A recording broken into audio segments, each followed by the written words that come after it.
ჩვენი დღევანდელი საუბრის თემა იქნება ჩემი აზრით ერთ-ერთი ძალიან საინტერესო თემა, ეს არის სამოქალაქო საზოგადოების სპეციფიკა საქართველოში. და დავიწყოთ იმით, რომ შევეცადოთ დავხსნათ ამ თემის აქტუალობას. გასაგებია, რომ ყველას გსურს ვიცხოვროთ დემოკრატიულ სახელმწიფოში. მე მგონი, ყველა სახელმწიფოაზროვნე ადამიანს გასაკმაყოფილებული აქვს, რომ ძირითადად დემოკრატიული ქვეყნები არის მდიდარი ქვეყნები. ან უნდა გქონდეს ნავთობი და გაზი, ნავთობი და გაზი არ გვაქვს, შეება დემოკრატია. რა არის აუცილებელი დემოკრატიისათვის? ახლა ბუნებრივია აქ ძალიან დიდი დისკუსია, მაგრამ ალბათ კლასიკური გაგება, ხო, აი რა არის აუცილებელი. პირველი თქვა, ეს არის არჩევნები, ანუ თავისუფალი ღია დემოკრატიული არჩევნები და გადარჩევის უფლება ასევე.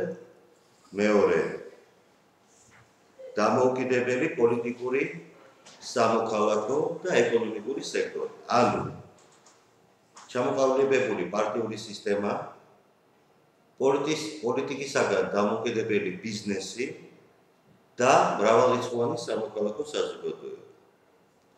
მესამე, თქვა, ეს არის პროფესიული და თავისუფალი პრესა და მეოთხე პოლიტიკური კულტურა, პოლიტიკური ცნობიერება, სამოქალაქო ცნობიერება.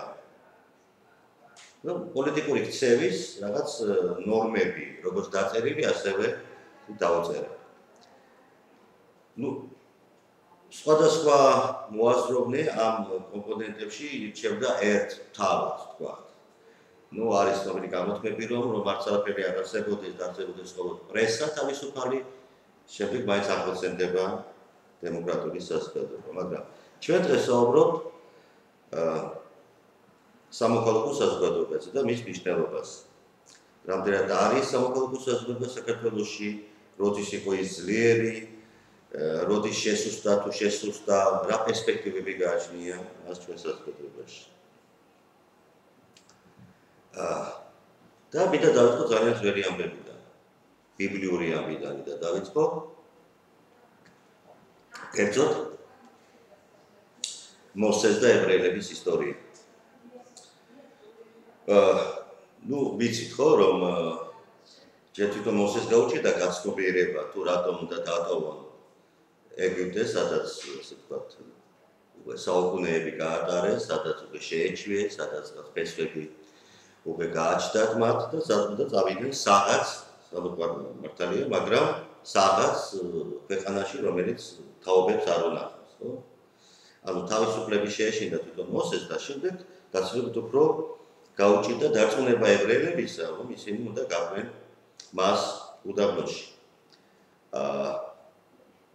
და გზად, ჩვენ ვიცით ხომ, 40 წელი ატარა მოსემ, ანუ ის გზა, რომელიც თავისუფლად შეეძლო 3 თვის განმავლობაში გაევლო, თქვა, ფეხი, რატომაც მათ დაჭირდა 40 წელი, ხო? აქ ყველაფერი სიმბოლური მნიშვნელობისაა.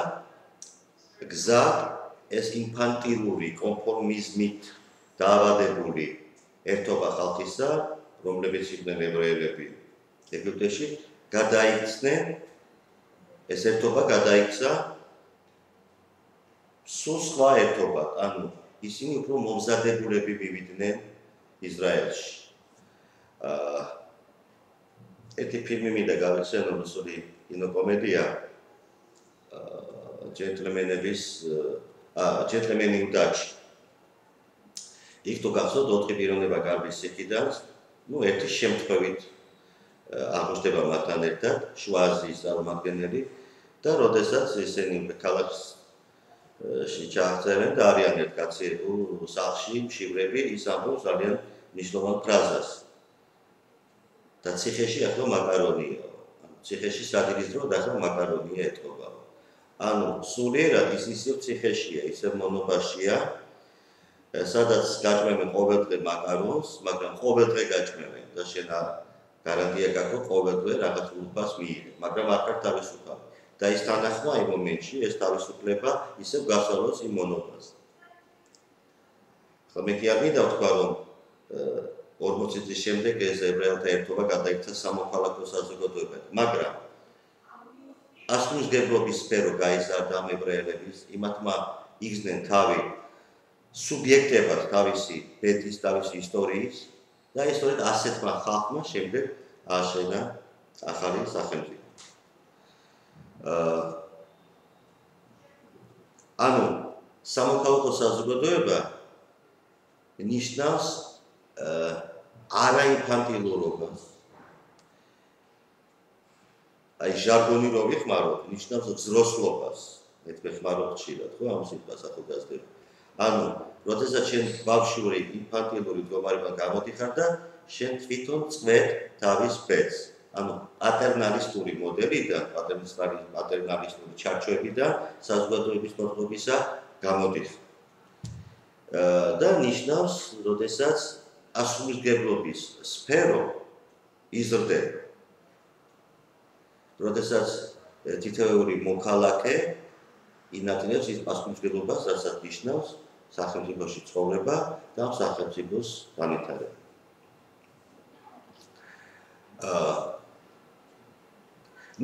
ჩვენმა ისტორიამ, ბოლო 8 საუკუნის ისტორიამ სამწუხაროდ განაპირობა ისეთი რაღაც თვისებები ჩვენში, რომლებიც აშკარად აღქმიან ხელსაყრელ პირობებს სამოქალაქო საზოგადოების შემოყალიბებისათვის. ეს არის იგივე შმაგობა, იგივე კანონის გვერდით ავლის სურვილი, ანუ არაკანონცნობიერება, ეს არის გარკვეული დაშორება სიტყვასა და საქმეს შორის, ეს არის დეკლარირებული და რეალური ფასულობების სისტემა, რომელიც დაარსდა. ანუ ჩვენ გვიწევდა შმაგობა, გვიწევდა აფერისტობა, გვიწევდა ერთის თქმა მეორეს გაფიქრება, იმიტომ რომ ჩვენ არ ვიყოფდით ჩვენ თავს საკმაოდ დიდხანს. და ბუნებრივი ამან შეამცირდა ჩვენი პასუხისმგებლობის უნარები და აი სახელმწიფოებრივი პროცესები და სადმი ზოგად ეროვნული პროცესებისადმი გარკვეული აი ატროფია, გარკვეული ნიჰილიზმი გამოიწვია.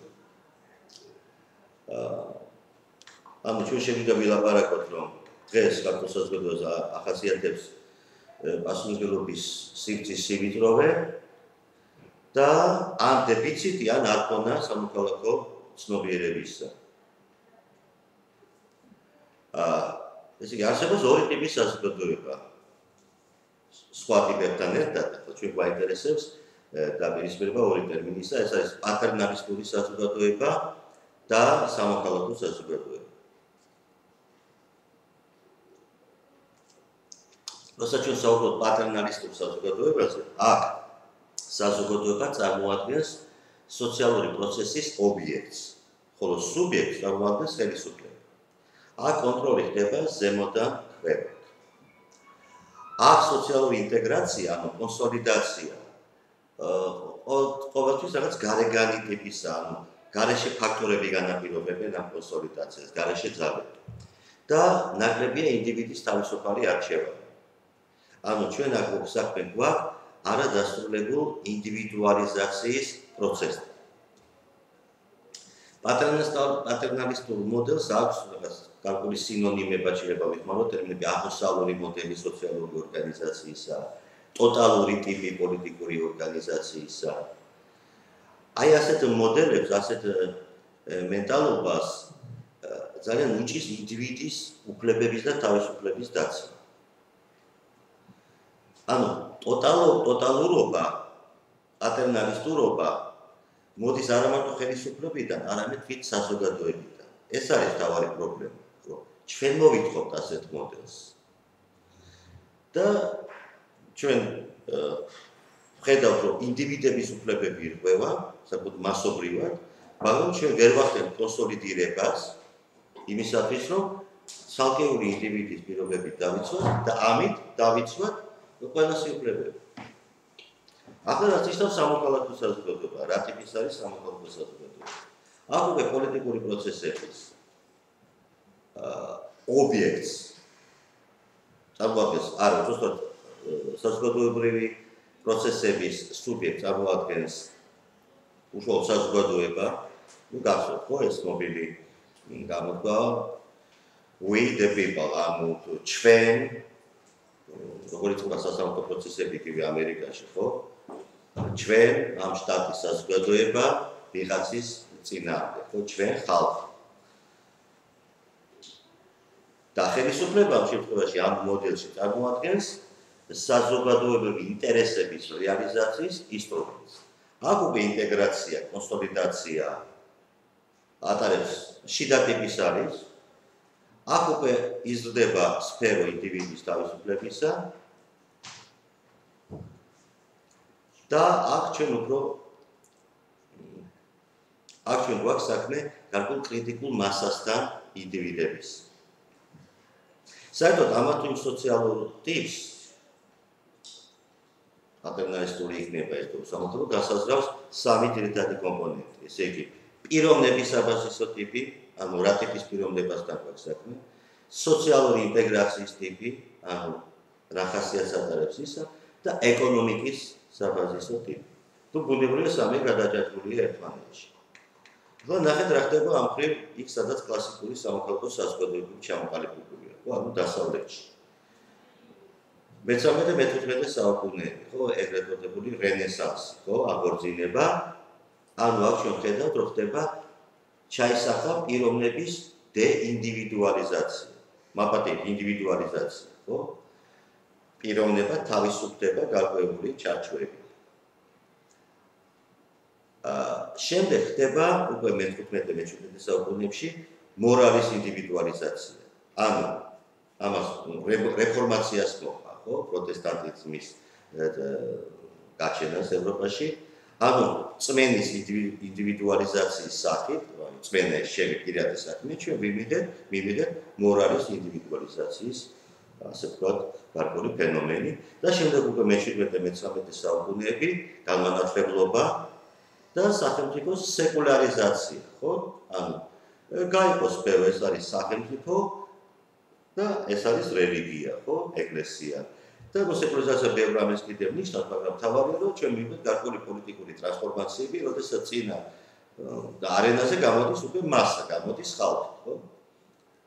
თავისი ნაკლოვანი და თავისი დადებითი მხარეები. საზოგადოებას, რომელსაც არ გაუვლია ეს სამი ძალიან ისეთი სისტემური სახის ფენომენი, ხო? ანუ რეფორმაცია, აღორძინება და განმანათლებლობა. ასეთ საზოგადოებები ქმნის მხოლოდ სწორედ პატერნალისტურ მოდელს სოციალური ორგანიზმისა და სწორედ ასეთ საზოგადოებებს უჭირთ ინდივიდის უფლებების და თავისუფლებების დაცვა. ასეთ საზოგადოებებში ინდივიდი ვერ ხდება სუბიექტი პოლიტიკური თუ ეკონომიკური პროცესების. რა უნდა ვაკეთოთ?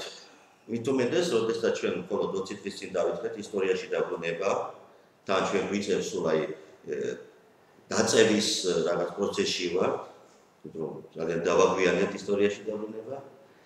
რჩება თუ კი არა, რჩება თუ არა დრო საერთოდ, რომ ჩვენ აი სწრაფი მეთოდებით შექმნათ ის აუცილებელი პირობები დემოკრატიის განვითარებისათვის, შექმნათ იგივე დემოკრატიული საზოგადოებები. ანუ პატერნალისტური მოდელიდან გადავიდეთ სამოქალაქო მოდელს. რამდენად შესაძლებელია ამ პროცესის სტიმულირება, ან დაჩქარება, რომელი ფაქტორები შეუწყობს ამას ხელს. იმიტომ რომ გასაგებია, რომ დღევანდელ სამყაროში ამ ბიბლიური 40 წლის ფუფუნება არ არსებობს, ხო? ეს უკვე სხვა სოციალური დროა, უფრო სწრაფი, უფრო დინამიური. აქედევ ერთი პრობლემა იბადება, საკითხი უნდა დაისვას. რა უნდა უსწრებდეს საზოგადოებრივი რეფორმები თუ პიროვნების, ასე ვთქვათ, აღზრდა. ეს გარკვეული დილემაა, ბუნებრივია, მარტივია თქვა, რომ არა ორივე ერთად, მაგრამ ყოველთვის მართველი გუნდი ყოველთვის ირჩევს რაღაც გზას. ანუ ზოგიერთი ვერ ელოდება იმ მომენტს, როცა მასა გადაიქნება, როცა ინდივიდი აღიზრდება და ცდილობს მიმართოს სხვა გზებს და ასე შემდეგ. ამ საკითხებზე აუცილებელია პასუხის გაცემა, იმიტომ რომ სანამ სამოქალაქო პოლიტიკური კულტურა ჩამოყალიბდება, საზოგადოებაში ყოველთვის იარსებებს დილემა.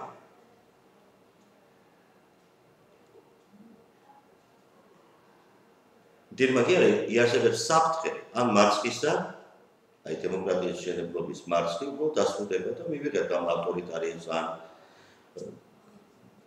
ტოტალიტარიზმს ან კიდევ რაღაც საზესრობას. არსებობს ამის საშიშროება და არსებობს საშიშროება, რომ ხელისუფლება მიმართოს ავტორიტარულ გადაწყვეტილებებს. იმისათვის, რომ თქვათ, არადემოკრატიული მეთოდებით დააშენოს დემოკრატია. რამდენად შესაძლებელია ეს სხვა საკითხია, მაგრამ ამის საშიშროება ყოველთვის იარსებებს, რომ თქვათ, ხელისუფლება და მასა. როდესაც ხელისუფლებას აქვს აბიტონი, აქვს მის წინაშე არის სამოქალაქო საზოგადოება, ის ბუნებრივად ბევრ ამის უფლებას არ აძლევს ხელისუფლებას, რომ აკონტროლებს, მონიტორინგს უტარებს. ხელისუფლება უწევს ანგარიშს ამ სამოქალაქო საზოგადოებას.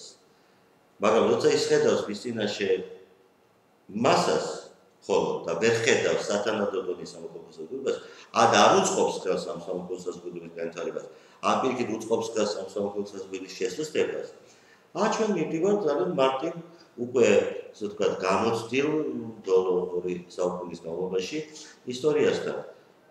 ხელისუფლება ამბობს, აი ნახეთ როგორი მასალა შეხვდა დემოკრატიის ასაშენებლად. აი ხო ხედავთ, აი ძალიან სუსტი სამოქალაქო საზოგადოება, არაპროფესიონალური პრესა, პარტიები, ხო ხედავთ რა დღეში არიან იყიდებიან, არაპროფესიონალები არიან, ოპოზიცია სუსტია და დავჭი მე. ნუ რაღაც შეცდომები მომდის, ზოგჯერ ჩქარო, მაგრამ ცნობილი ფრაზის არის, რაღაც ხო კეთდება რა. ანუ აი ეს დილემა უსაფრთხოება, თქვა, თუ დემოკრატია, შენებლობა, სწრაფი ტემპებით, თუ დემოკრატია, აი ასეთი ტიპის დილემები, რომელიც ახასიათებს აი ჩვენაერი ტიპის ქვეყნებს, რომელიც მხოლოდ დღეს დაიწყო, ხო, შენებლობა სახელმწიფოებრივისა.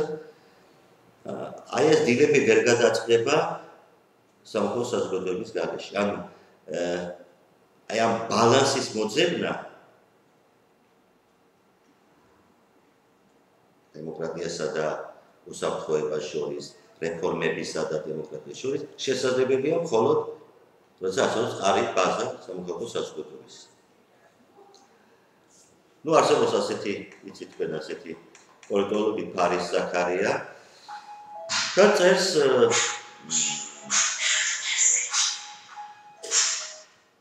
არალიბერალურ დემოკრატიაზე. ნახეთ საინტერესო აზრია. ის დაკვირვები სწორედ კლასიკური ავტორიტარიზმის ნანგრევებზე დემოკრატიულად არჩეული მთავრობები, თუნდაც დემოკრატიულად არჩეული მთავრობები, ავლენენ ავტორიტარულ და დიქტატორულ ტენდენციებს. სამოქალაქო უფლებების შეზღუდვის და რელიგიური შეუწყნარებლობის ტენდენციებს.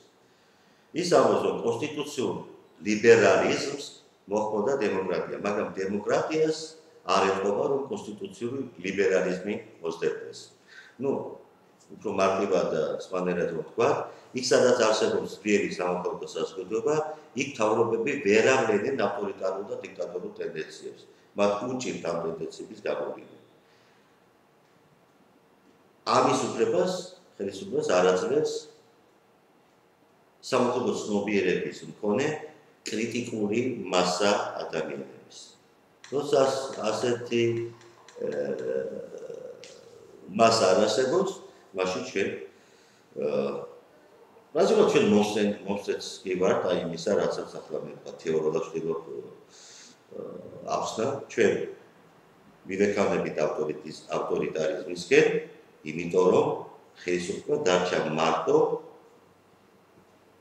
თითოეულ ადამიანთან. ჩვენ ვერ ვქნით საზოგადოება, ჩვენ არ ვართ საზოგადოება, კლასიკურად, ჩვენ არ ვართ სამოქალაქო საზოგადოება მით უმეტეს. ამიტომ ასე ვთქვათ, ამიტომ ჩვენ ვერ ვქნით, ჩვენ ვერ ვახორციელებთ მონიტორინგს ხელისუფლების. ჩვენ, ანუ ეს არის საზოგადოების პრობლემა ბუნებრივია. ხელისუფლებას ამა თუ იმ გუნდს შეუძლია მხოლოდ გარდმავოს ეს პრობლემა, ან შეიძლება ვთქვათ, ხელი შეუწყოს ამ პრობლემის ამოქმედებას. მოკლედ, ახლა შევაჯამოთ ის, რაც მე აქამდე ვთქვი. არსებობს ისტორიული წინაპირობები, თუ რატომ ჩვენ საზოგადოებაში არის სუსტი სამოქალაქო საზოგადოება. ჯერ ერთი ჩვენ არ გაგვივლია ბევრ სხვა სახელმწიფოსთან ერთად ძალიან მნიშვნელოვანი ეტაპი ისტორიული განვითარებისა, სოციალურ-პოლიტიკური განვითარებისა, რაც გაიარა ევროპამ, ხო? აღორძინება, რეფორმაცია, გამანათლებლობა. ჩვენ ყოველთვის ყავდა ჩვენზე ძლიერი, ასე ვთქვათ, მეზობელი, ხშირად მტერი, რომელიც არ გვაძლევდა ჩვენ საშუალებას ორგანულად განვითარებულიყავით, ანუ კუზიანი ეს არ არის შეიძლება, კუზიანი ისტორია გამოდიოდა ყოველთვის, იმიტომ რომ ჩვენზე ძლიერი იყო ყოველთვის ჩვენი მტერი და როცა სხვა მართავს შენ, როცა შენ შეცვალებოდი, ბუნებრივია შენ ვერ იზიარებ პასუხისმგებლობას. შენ არ გაგაშნიეთ პასუხისმგებლობა ქვეყნის მიმართ, იმიტომ რომ შენ ეს ქვეყანა არ გეკუთვნის. ნუ გახსოვთ ხო დადატუტასკიაში ცნობილი დისპუტი რესტორანში, ხო? ფუნქცია დაკარგული ქვეყანა. შესაბამისად ქვეყანას იცავს სხვა რელიგიას, შენს ეკლესიას ამართავს სხვა, ენასაც, ვთქვათ, სახელმწიფო ენა ხდება სხვა. ანუ შენი ფუნქცია, როგორც რელიგიის დამცველისა, ქვეყნის დამცველისა, საზღვრების დამცველისა, სახელმწიფოს მშენებლის ფუნქცია, ხო? თანამონაწილეობა. აი, ფუნქცია დაიკარგა 200 წლის განმავლობაში მით უმეტეს, ხო? თუ რუსეთის ჯერ იმპერია და მერე სსრბ გავიდა. ანუ წინაპირობები არსებობს. 20 წლის წინ დავიწყე ჩვენებობა დამოუკიდებელი ქვეყნისა, ხო? ნუ ძალიან რთული პირობები გავიარეთ და ჩემი აზრით ამ რთულმა ოსმალეთმა ძალიან უარყოფითად იმოქმედა ქართულ სოციალურ ორგანიზმზე. ანუ გააქტიურა გარკვეული ჩვენი უარყოფითი თვისებები. მე ბუდიზმს მოგისდევ და ისე ინფანტილიზმს და კონფორმიზმს. ქართულმა ძლია რამოდენიმეჯერ ინფანტილიზმი და კონფორმიზმი, ხო იყო რაღაც ისეთი გამომწყინებები ჩვენ ისტორიაში. მაგრამ ძლია შეიძლება კონფორმიზმი და ქუჩაში გამოვიდა და მიტინგზე გამოვიდა და ხელისუფლება შეცვალა, მაგრამ ინფანტილიზმი მაინც ვერ ძლევდა და ჩვენ ისევ ვიჩევთ მხოლოდ ერთს, მხოლოდ ზეჭაღუს, ვიჩევთ ლამის 100% და შემდეგ ვიწყებთ მეორე ზეჭაღუს ძიებას და ისევ ვირჩევთ ისევ 100% და ანუ ეს არის ძიება პატერისა, ძიება მამისა, ძიება დამცველისა. აი ამ მოდელიდან ჯერ ვერ გამოსულობთ. და სამოქალაქო საზოგადოება, ნუ კლასიკური გაგებით, ხო ეს არის რაღაც ერთობები ხალხის, რომელსაც არ ჭირდება პატრონი, არ ჭირდება მამა, არ ჭირდება პატრიარქი. ისინი ქმნიან დამოუკიდებელ რაღაც ერთობებს და არიან აბსოლუტურად დამოუკიდებელი სახელმწიფოსაგან. რაც უფრო მეტი იქნება ასეთი ერთობები, ეს იქნება პარტია, ეს იქნება მონადირეთა კავშირი, ეს იქნება ფილატელისტთა კავშირი თუ კინოლოგთა კავშირი, არ აქვს მნიშვნელობა. თუ ეს იქნება ცალკეული ინდივიდი. ეს ერთობები შეაფენა, საშუალო ფენა მოგადეთ, რომელიც არ არის ისე დამოუკიდებელი სახელმწიფოს. მაგრამ როდესაც სახელმწიფო თვითონ არ იძლევა უფლებებს. არც ერთი ხელისუფლება არ იძლევა უბრალოდ. არც ამერიკაში, არც ინგლისში, არც საქართველოში. შეუდა მოითხოვო. სათანადოდ უნდა მოითხოვო. თუ არადა, ნებისმიერ ხელისუფლებას გააჩნია სურვილი, გააჩნია ინტენცია, რომ აბსოლუტურად ყველა უფლება წაგართვას. იმიტომ კი არა, რომ ბოროტია. არა, უბრალოდ მას მიაშლია, რომ ის უკეთესად განახორციელებს და დაიცნობს შენ უფლებებს და თავისუფლებას. ამიტომ ჩვენთან ხელისუფლებას შეერია აბსოლუტურად ყველა სფეროში, დაწყებული ფეხბურთიდან, დამთავრებული არ ვიცი, დარჩა კი რომელიმე, მხატვართა თუ მწერალთა კავშირში, დარჩა საქმე დამოუკიდებელი სეგმენტი საზოგადოების. დარჩა ინდივიდი, რომელიც შეიკეთა ჩაიკეტა ნიჟარაში, იმიტომ რომ ეშინია სახელმწიფოსი, ეშინია ხელისუფლებისა. მაგრამ ვითაც აღწევს ხელისუფლება, ხო? აღწევს რითი მოსმენით, თქვათ, დაბეზღებით. ესმი? აღწევს შიშით. სანამ ინდივიდი არ იქნობს თავს დაცულად და თავისუფლად, მანამდე ბუნებრივია სამართლის საზოგადოებაზე საუბარი ზედმეტია. ამიტომ რჩევა რა შეიძლება გაკეთდეს ახლა ერთ დღეში და ორ დღეში რომ სამართლის საზოგადოება არ იქნება გასაგებია. ყველაზე თავარი რჩევა, ჩემთანაც რჩევას ვაკეთებ. ეს არის მაქსიმალურად სიმართლის თქვა. ცდელობა, აქეთო შენი საქმე და არ მოიდგურო. ნებისმიერ საქმეში, ეს იქნება ლექციის დაკითხვა, ეს იქნება პოლიტიკაში ჩართულობა თუ ეს იქნება ნებისმიერ სიმართლის, რაც უფრო მეტი ადამიანი მტკის სიმართლეს, მით უფრო გაქრება ჩემი აზრით შიში. შიში არის დამღუპველი სამოქალაქო საზოგადოებისათვის. შიში არა მოქალაქე არ არის. და თელი საქმიანობა, რომელსაც ეთყობა თქვენს ეწევით, ეთყობა გერა ეწევით, რა შეიძლება მეტი განათლება სამოქალაქო კუთხით. რომ აუხსნათ ადამიანებს, რატო არის კარგი დემოკრატია, რატო არის კარგი სამოქალაქო საზოგადოება, რატო არის სუდი პატერნალისტური მოდელი, რატო არის სუდი ავტორიტარიზმი, რაც სულს მოიტანს ეს და მოკლედ აი ამ მირაჟებით და ილუზიების, ასე ვთქვათ, სტერეოტიპებთან, მირაჟებთან და ილუზიებთან ბრძოლა. აი ამ კუთხით შეიძლება რაღაც ხელი შეწყობა სამოქალაქო საზოგადოების ჩამოყალიბებაში.